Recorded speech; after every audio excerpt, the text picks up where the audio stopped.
గురునాథ్ అధికారం మీద తమ్ముడికి ఆశ కలిగేలోపు అతని ప్రాణాల మీద ఆశ కలిగించి పంపించేసింది. నేను నమ్మలేదు.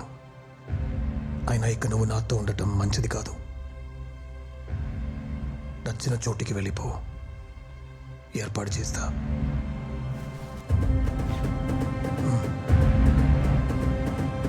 అన్నమాట మీద గౌరవంతో అతను వెళ్ళిపోయాడు.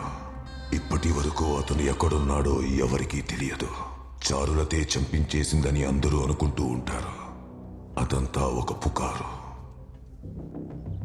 ఒకసారి బార్లో పాటలు పాడే అమ్మాయితో గురునాథ్కి పరిచయం ఏర్పడింది. అది తెలిసి చారులత ఆ అమ్మాయిని సజీవంగా కాల్చేసింది.